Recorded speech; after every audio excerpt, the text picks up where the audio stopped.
Welcome in. Big week at the movies this week. So big, she got a tattoo. Check this out. Okay, it's not real. Temporary, but pretty badass. And of course, we're going to start out with that movie as we look at the big ones in theaters and for streaming this week as well. Welcome to the screening room. First up in theaters in 1930 Chicago, Frankenstein asked Dr. Euphronius to help create a companion. They give life to a murdered woman as the bride, sparking romance, police interest, and radical social change. Maggie Gyllenhaal's The Bride. Yeah, when we went to the preview screening, they had temporary tattoos out there, so we grabbed a couple. We did, and that looks pretty cool. And it was a great chance to see it early, and boy, we were not disappointed. We've been looking forward to this for a long time, and it paid off. Yeah, it really did. Gyllenhaal has an incredible vision for this film. I mean, both Really? of us were saying it on the way home. And it's what George has said this about a number of different films. It's a big swing. And we always admire that, Always, even when it doesn't, whether they connect or not, Yeah. but this one does. Because you hear that so often. People complain about the movies. Oh, it's the same, blah, blah, blah, blah, blah. And why do I want to go out to the movies? Well, big visions like this, especially when they connect. Yeah. I mean, it's also when you take a chance like this, it's going to be polarizing. It is. It's not just the same run of the mill where people come out going, Yeah. this is not an movie at It's all. not, no. But it's going to get a lot of love, and it's going to get a lot of love here. Yeah, absolutely. And part of what is great, I mean, her vision is crazy. It's not just The Bride of Frankenstein, although that's the core story. There's a lot of Fritz Lang's Metropolis in this. There's a lot of Bonnie and Clyde in this. Especially in the second half. Yeah, it is essentially more than a horror film. It's a monster movie, but it's more of like a gangster movie. Interestingly, and there's also a lot of weird, surreal flourishes, which you'll know from the very opening that this is not a straight up narrative. But even as it goes along, there are these big dance numbers. There are these cool, sort of where what's happening in front of you is also happening on a big screen in this very sort of Hollywood style. It's such a vision. Yeah, there's two great performances. Well, the whole ensemble is great, but it's led by, of course, Jessie Buckley, who's probably going to win an Oscar here very soon, and maybe in the running next year as well for this performance. And Christian Bale as the creature under some fantastic makeup, just great makeup. In fact, when we were on our TV gig this morning, the one co-host didn't realize it was Christian Bale from the trailers. Right. I mean, it's great makeup as the creature. And as the lore goes, he's lonely, and he goes to the mad scientist here, played by Annette Bening, to create him a companion. And Ida is, when we first meet her, she's a gangster mole. And then she gets into some trouble with the gangsters and is brought back to life as this companion, and then starts the new vision of the story. And it's great because it works in, and what you have said many times in treatments about this Frankenstein or Bride of Frankenstein, people, if they even address the beginnings of it with Mary Shelley, they often just don't go deep enough with what was happening. They just, the conventional wisdom has become just the story of, oh, she was a teenager, but she was on a dare, and that's the end of it. But there's more to that, of course. There's more to a lot of stories, and this digs into that, I think, better than most. It does. I think, people forget sometimes that, a woman, a girl, she was a teenager, wrote this harrowing story, and it's been retold and there are so many things to dig into there. And the fact that it came from the mind of an adolescent girl seems to just go by the wayside. But one of the things I love about this film is that it mines feminine rage, which is what I believe informed the novel in the first place. But in particular, in terms of the Bride of Frankenstein, consent. She did not consent to being brought back. They're just like, yeah, whatever, and I think that that's a fascinating idea too. Although, it's pretty forgiving, but it takes, it doesn't just drop that. Like, it takes it fairly seriously. Like, and you feel for the creature. Oh yeah. Christian Bale is so just dear in this movie. And he's got a little bit of an anxiety disorder, which is funny. And so what calms him are these 1930s song and dance films starring, I think his name is Richard Reed. Ronnie Reed, the star of the day, played by Jake Gyllenhaal. who's in fine voice. He is. And He is. Tap. Yep, and Tap. Um, And he dances with Julianne Hough. Right. Is his dance partner in these big lavish numbers. And Yeah. the creature loves to go and watch these, Mhm. and it calms him, and eventually gets to meet his idol. Mhm. Doesn't really go as expected, but that's part of the great ensemble. You'll also, if you're a fan of maybe old Hollywood, not only will you see that as a throwback, you'll also catch the character names, because the bride's name is Ida, Mhm. and then the lead gangster here, his last name is Lapino. Yep. And okay, Ida Lupino, if you know your history, was an old Hollywood name. And though I didn't know, you looked up one of her, because she was a director as well. Yeah. One of her films. It was actually an episode of Thriller, Okay. which was a TV show. Boris Karloff introduces like a Hitchcock Presents kind of a show, and she did a bunch of those actually. And one of her episodes is called "The Bride That Died Twice." Oh, that's a fascinating piece. So of those character information. names are no accident. No. Obviously, as you didn't, and when you hear them, and if you know that name, then you know it's not an accident, of course. Yeah. But I was not aware of that No. credit. But that's fascinating. Mhm. Fascinating. Also, she brings in Gyllenhaal, brings in that famous phrase from Melville's Bartleby. I prefer not to. First of all, I was so happy to hear it because I've always loved that short story so very much, and it's such a forceful statement throughout this film. Mhm. I just loved it. I mean, all of the writing is great, but it's also hyper literate.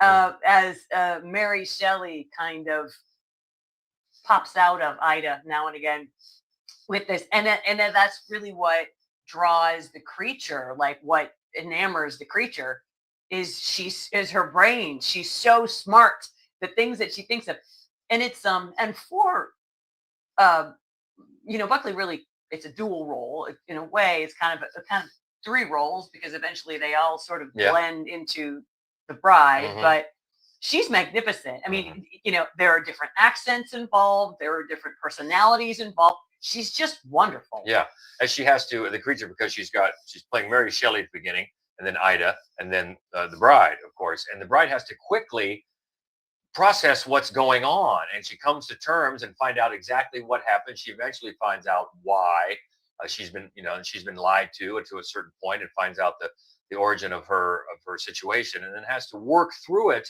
pretty quickly. Yeah. Because as we said, it turns into a Bonnie and Clyde situation where they have to make decisions on the run pretty quickly. But it's fascinating how the character moves through these phases quickly, and she is quite intelligent. Yeah. Quite intelligent, as she sizes up maybe the motivations not only of the creature, but of the people around her, of her creator, and the people that are chasing her. So it's fascinating. It is not subtle, but that's okay. Usually I'm a fan of subtlety, but this is down a road that we haven't seen before. Yeah. It's not like you're hammering something. No. All right, we've seen this No. before. We've heard this before. This is a new take on the story. And so even though it's in your face, it's doing that for a reason. I think it works that way. Oh, I do too. And it's funny that you mentioned that it's not subtle, because Gyllenhaal's first film, The Lost Daughter, was very nuanced and quiet. And this one is just, I don't want to say it's bombastic. It's just chaotic. It's anarchic. Yeah. It's punk. Yeah. And it's so much fun, and it's just fueled with rage in the best way. Yeah, and even though it is violent, it's hard to call it a horror movie like the name would, the feelings that the name would invoke. You hear Bride of Frankenstein. It's really not that. There's certainly some violence though, but it's more of a thriller and a fantasy and a statement for sure by Maggie Gyllenhaal. Yeah, two movies in, they're so polar opposite in their treatment. Yeah. But she's clearly extrememly talented. Oh, she's a great director. We know after two movies. And writer too. That's right, because she wrote them both as well. Has things to say and can say them in vastly different ways. But I think this type of treatment is exactly what this movie deserved, and it makes it work because the Bride of Frankenstein has become such as we said, this handed down in lore, and people think, oh yeah, it's this, it's that. Well, this is a totally new vision of it, a totally new look. And so if you're looking for something original, something new. We hear that all the time. Here it is. Here it is. And boy, I don't think it's one you forget. And No. it's just about 2 hours. Yeah. So don't be thinking that, oh, I got to sit through 3 hours Oh, no. of this. But I could have sat through more. I could have. I really could have too. I could Because have it too. looks great as well. It does. It looks great. And we didn't even mention other members of the ensemble, including Penelope Cruz and Peter Sarsgaard. Oh, yeah. They're great. Maggie Gyllenhaal. I don't know, are they married or are they just partners? Either I one. think they're married. Okay, Yeah. either one. And John Magaro. John We love John Magaro and everything. Oh, So yeah. it was fun to see him pop up. Yeah, exactly. He's kind of a hapless gangster. Yeah. The look is right, you know, Oh. everything, and even the surreal musical numbers, and that's going to remind a lot of people of Joker, Play Adieu, you know, with that type of mythology and the dance numbers. But I think this one is much more successful in its vision. It made me think of Young Frankenstein. Yeah, yeah, I can see that. I mean, there were things I liked about Joker too, but as a complete vision, I don't think it was as successul as this is. Oh my God, no. No, not at all. But if you're reminded of that, I suppose it's understandable. But I think this is more successful craftsmanship in getting the vision out there and making those surreal flourishes feel right. Yeah. Feel right for this film. So yeah, two big recommendations here. And if you can get your hands on a temporary tattoo, go for it. And that is The Bride, and it is in theaters now. New from Disney Pixar, a 19-year-old animal lover uses technology that places her consciousness into a robotic beaver to uncover mysteries within the animal world beyond her imagination. It's Hoppers. Okay, so if you got the kids, you go to the multiplex and you drop them off into Hoppers and you go into Bride. Either way, it's mad science. It is. It's mad science here for Hoppers, latest from Disney Pixar. And it's a 19-year-old Mabel, and she is voiced by, I think her name is Piper Curda, I believe, from a lot of the Disney Channel shows. And she's just delightful as 19-year-old Mabel, who's a college student and an animal rights activist, very committed. And she stumbles onto this technology that another mad scientist is working on at her voiced by Kathy Najimy. Yeah, great. It's always great. At another working on at her college to transfer her consciousness, or really anyone's consciousness, into a robotic beaver. Yeah. And that way, it's called hopping technology. And so she is Don't call it Avatar. She is no, but they acknowledge that. It's pretty funny. It is funny. So she's able to get her consciousness into this robotic beaver and then go into the animal world, communicate with the animal world, and try to help them save their habitat from the mayor, voiced by John Hamm. Jerry. Yeah, Jerry. Yeah, and that's the adventure, and it's fun and it's funny. I don't think it's as far as the adult humor goes. It's not the laugh riot that Toy Story 4 was. I mean, I cried laughing at that movie, but it is funny and it gets its adult shots in while the kids like it. And the voice cast also features Meryl Streep. Oh yeah, is in there. Bobby Moynihan, a bunch of Saturday Night Live alums. Lots. Yeah, Dave Franco. Yeah, he's funny. Isaiah Whitlock. Junior, who just passed away, unfortunately. Sam Richardson, a bunch of Saturday Night Live voices, and they're all delightful. Yeah, and it's a fun adventure. And at the screening that we were, the one time that we don't mind when people are noisy in movie theaters, it's when it's a movie like this and the screening is full of kids, because their reaction helps us tune in a lot. We're not the target audience. Right. How are kids taking this? We can tell you if the parents are going to find something for them. But I think the kids were engaged enough so that one kid just yelled at the screen, "Hey, what the heck just happened?" And so that kind of leads to the one drawback, or the one thing to be aware of if you're going to take your kids. It's a little bit longer. It's an hour and 45. So just know their level of patience. And it's a little complicated. It is a little complicated. And it's going to go over better for slightly older kids. The very little kids, I mean, there's a lot of fun stuff to look at. It's very busy. There's a lot of animals, but the plot itself gets a little complicated. So I think that they might get a little lost. Yeah, you might have to do like 5 and 6 year olds. Yeah, a little bit of explaining about what the heck just happened. That's right. But yeah, it's fun to look at. And another winner from Pixar. Yes. I wouldn't say it's up there with their top tier. that's rare air up It there is. with the Toy Stories. Yeah.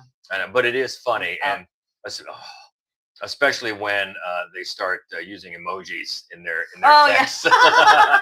The Pretty emojis that they use are pretty funny. Yeah. So yeah, if you're gonna take your kids, your grandkids, I think you'll get a kick out of it. And that is the latest from Disney Pixar, and it's called Hoppers. Hey, let's rock. A music documentary next. Punk rocker Billy Idol's journey from underground star to pop icon, his fame, drug struggles, and powerful return to music. Billy Idol should be dead.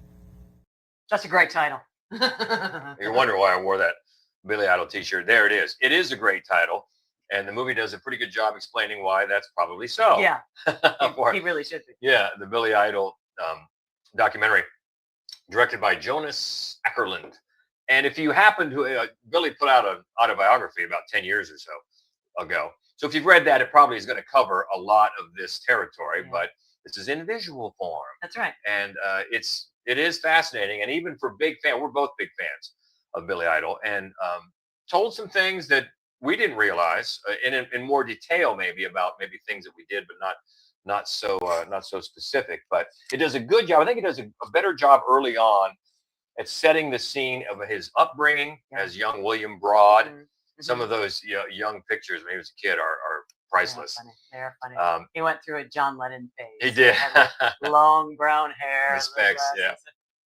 And, who are you? And as usual, a strained relationship with his father as he started getting into the London punk scene. And I think it does a good job setting up the stage of the London punk scene as well. Yeah, that was really fun. It was a lot of fun to see him and his Chelsea bandmates, some of which speak.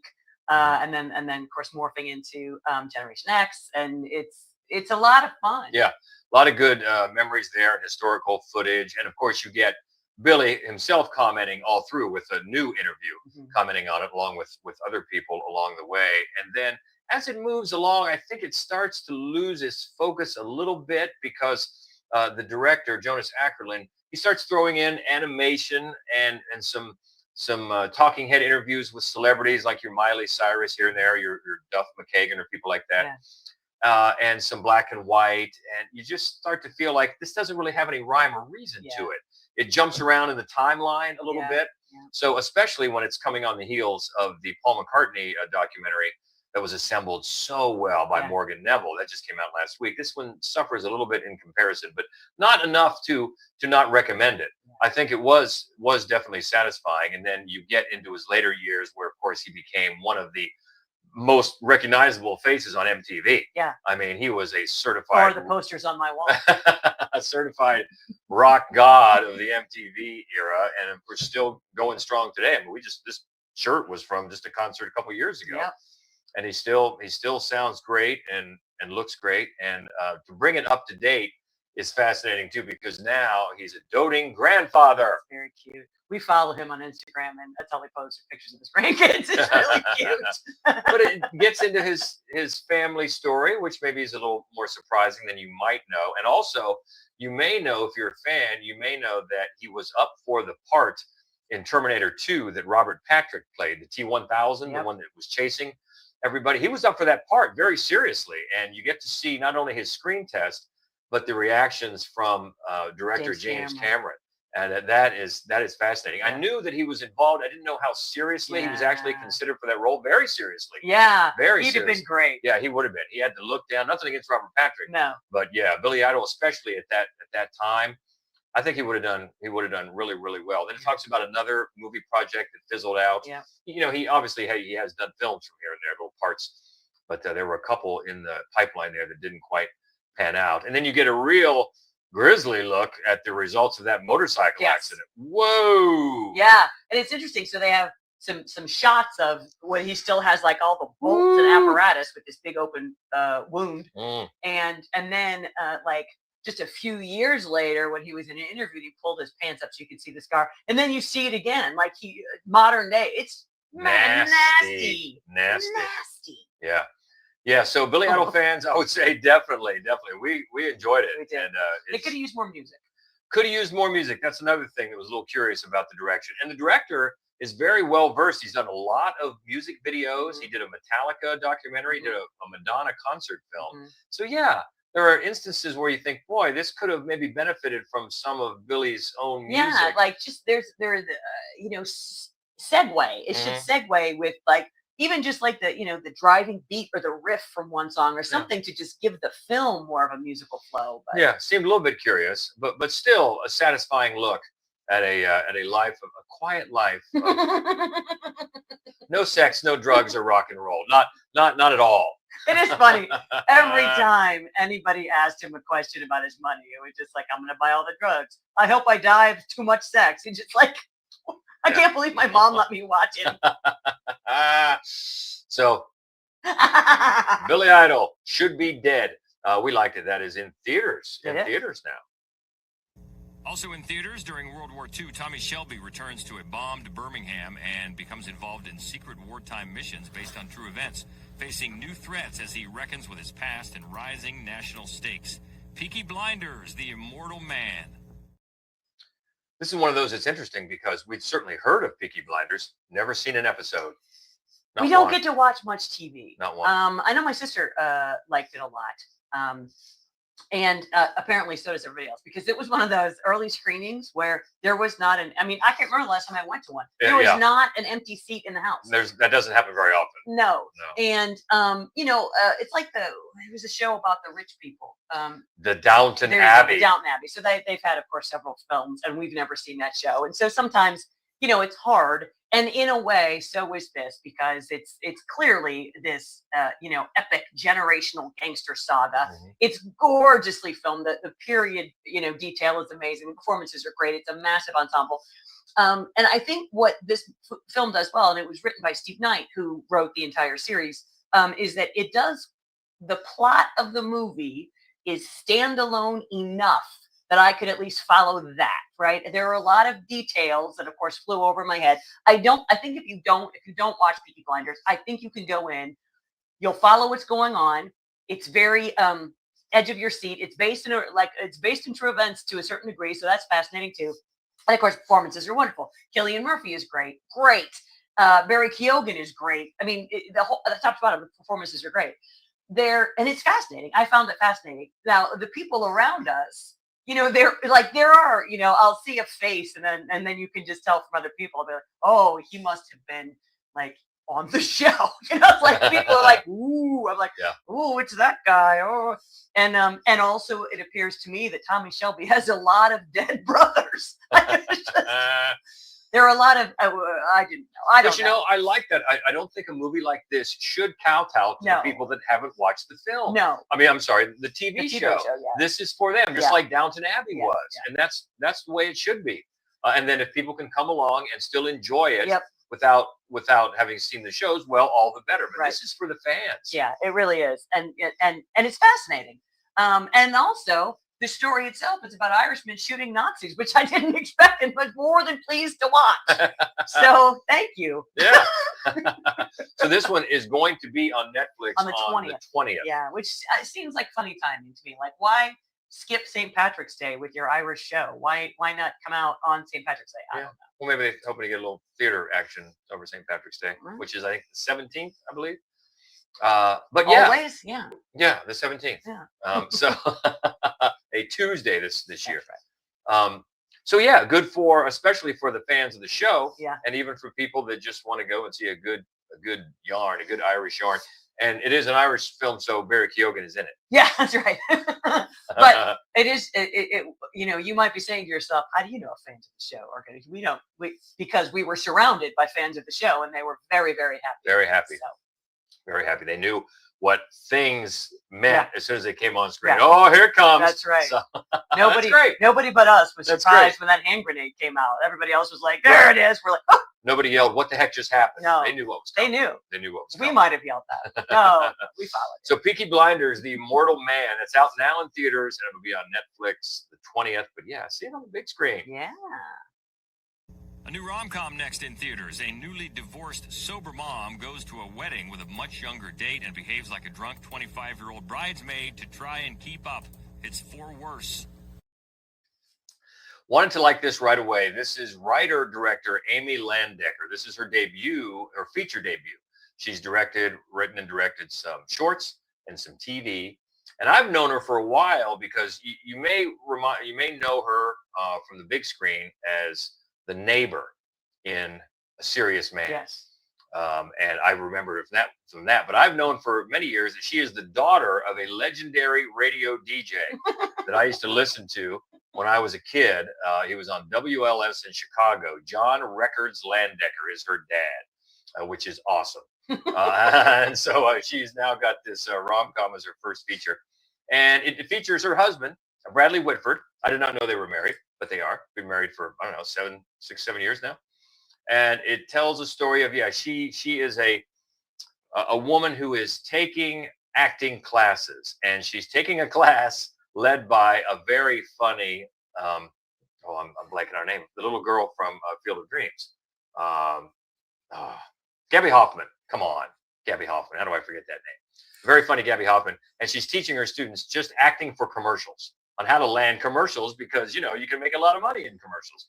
And she is the elder lady in her class. She's got a bunch of 20-somethings in her class, and one of them is getting married. So then everybody, the whole class, gets invited to the wedding. So she comes along, and she's kind of paired up with this young guy named Sean, and played by Nico Haraga.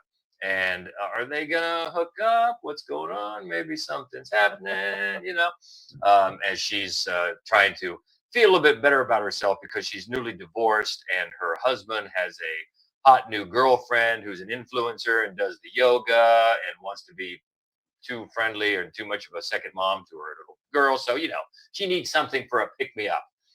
So she goes to the wedding, and then, things get a little out of hand. She's maybe doesn't want to try to keep up with the 20-somethings. And then there's a great cameo from Ken Marino. If you know that name, that face. He's always the best cameo. Something uncomfortable is coming. And as this guy, and he hits on her at the wedding. And what does he do for a living? Of course, he's a magician. And he's just as obnoxious as you think. And he's great in that. So it's a very comfortable, easygoing debut, I think, for Amy Landecker. She's perfect in the role. You can tell it's very lived in. She's speaking from probably experience in this role and in this movie. It's warmly amusing. It's not hilarious, and I think some of the gags are pretty well worn. You can see them coming. We've seen these situations in movies a few times, but it's still always warmly amusing and relatable of a certain age. And then, of course, when Bradley Whitford, he's also at the wedding, and he's also coming off a divorce. So, they are slowly moving together, obviously.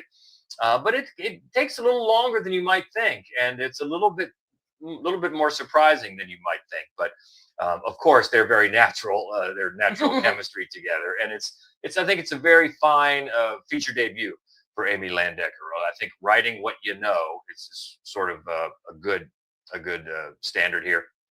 And that's what it feels like. Very comfortable. Not trying to, overreach for the first feature in something that she feels very comfortable doing with people that she feels comfortable doing it with. And I think it's totally fine. Mm-hmm. For worse, for a writer and director. And I think there are situations that you're going to relate to. I think, especially if maybe you've been in situations. Are you trying to keep up with the young kids? And you really shouldn't do that. It doesn't really come out very well. But you can laugh about it later, and that's the main thing. On your way to happier times, and that is For Worse, and that is in theaters. It's in theaters now. Yeah. Next up, a 19-year-old criminal, Tommy, is kidnapped and forced into a rehabilitation process by a dysfunctional couple, Chris and Catherine, who tried to make him a good boy. Tommy must find a way to escape. It's Heel. This is a wild film by director Jan Komasa.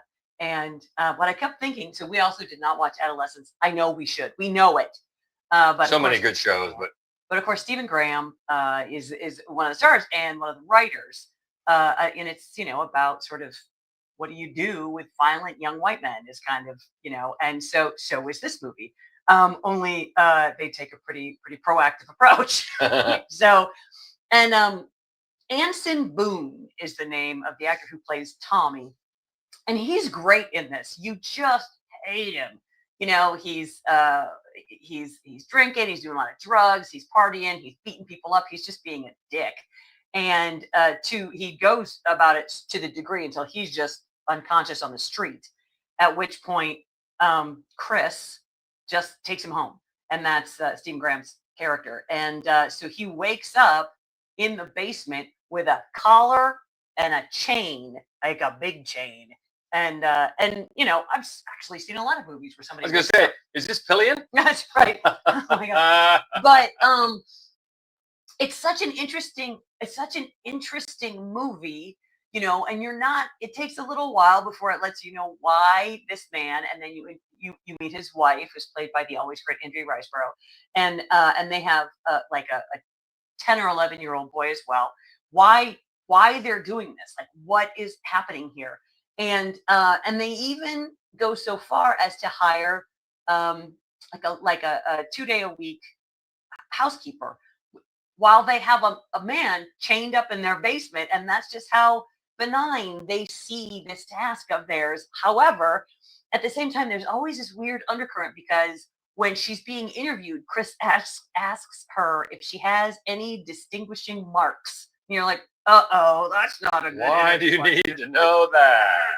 And it's just fascinating. It really is. And it winds up being sort of a cross between A Clockwork Orange and My Fair Lady, which is not a combination I saw coming. It's fascinating. It really is. And I think, you know, it's just provocative, and where this movie takes itself is provocative. It just really is. But the performances are so great, and the whole plot is really well thought out. I think it's going to infuriate some people, you know. That's okay. Yeah, but it was hard for me not to admire Heel. Yeah, and this one is streaming on Prime, so you can catch it now. And yeah, another one that's maybe not as big a swing as The Bride, but I mean, it reaches out and trying to do something new and say something new. And yeah, you can always respect that. So Heel is on Prime now for streaming. And on Netflix, follow the final recruits of a grueling special ops boot camp who encounter a deadly force from beyond this world. War Machine. This one is pretty easy. Do you like Predator? I do. Do you like Top Gun? Because this is a mash of both. And it stars Alan Rickson, who's huge, and he's got a lot of charisma. He does.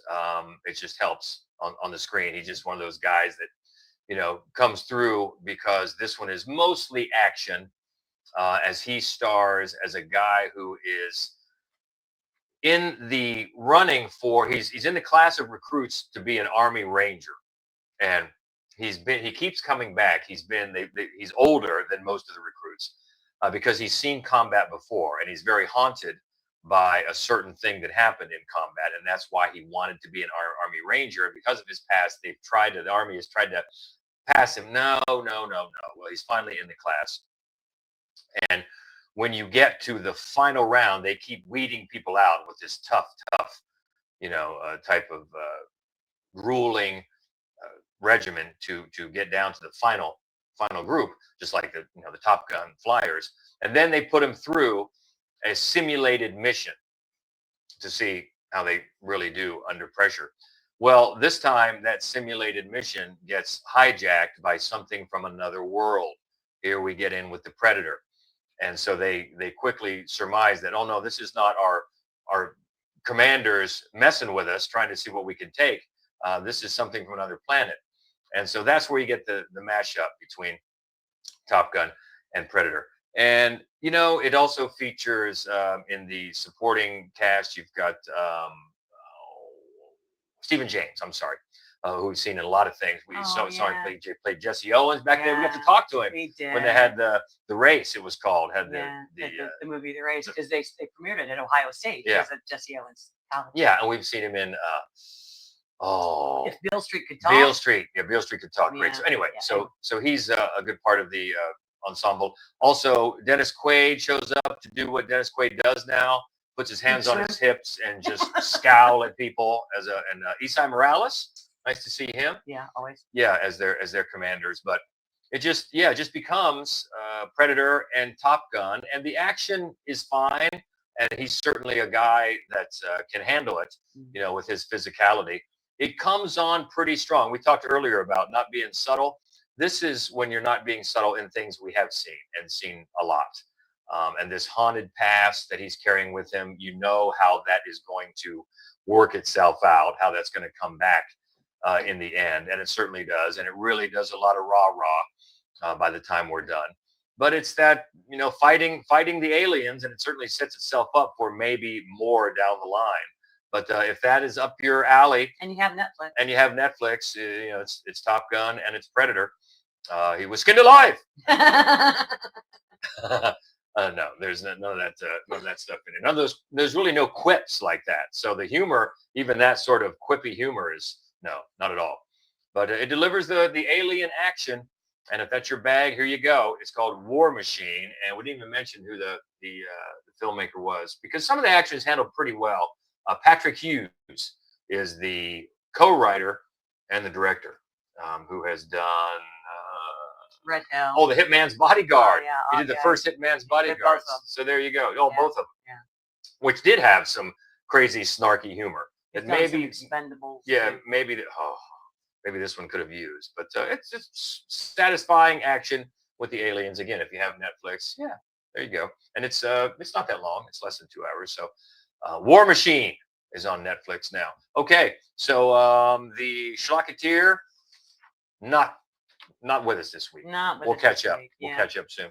We're looking ahead to next week, and we almost just watched it. We almost watched it last night because we were hosting another event, and we saw a big line of people lined up to see a college-only screening, since we're on campus at Ohio State, of Reminders of Him.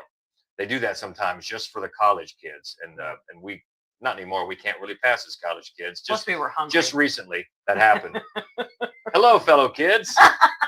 Yeah, we were hungry, but anyway, we'll catch it soon. That's Reminders of Him is out next week. A new A24 horror film. We're very excited. We're going to get to see, I think, Monday, Undertone. Nice. One called Slanted. Yep. Body Cam, which I know you've already seen. We had that in at Nightmares Film Festival last year. Big fun. Yeah. We'll talk about that. Also, My Father's Shadow. And The Ugly. It's a new one from the director of the zombie on a train movie we love so much. Oh, Train to Busan. Thank you very much. Yeah. Gabby Hoffman. I just can't remember these names. And also, of course, we'll talk about the Oscars. That's right. We're still finalizing some of our picks. They're tough. There's some tough categories this year. Very tight races. One very easy, I think. Yeah, just one. But really. Just one. Mm-hmm. Others could go either way, so that'll be fun. So join us next week. Until then, what do you think about The Bride? I know there's some strong opinions out there. Yeah. Maybe you loved it. Maybe you hated it. Keep those conversations going anytime. You can find us, MaddWolf Columbus, on all the socials. MaddWolf.com is the main website. You can always check out our movie, Obstacle Corpse. That's right. Still streaming now. It's on Prime. It's on Plex. It's on Fossum. It's on Tubi. And so check it out. And also, Hopes. I have a book. I have a couple books, actually, but this is the most recent one, Killer Pictures. Super fun. You should read it. That is available now. So all that fun stuff. Keep in touch if you can. Have a great week. It's warming up where we are. We love it. Spring is coming. Yes. And until next week, she is Hope Madden. He's George Wolf. And this is the Screening Room Podcast. See ya. I do wish we could chat longer, but I'm having an old friend for dinner.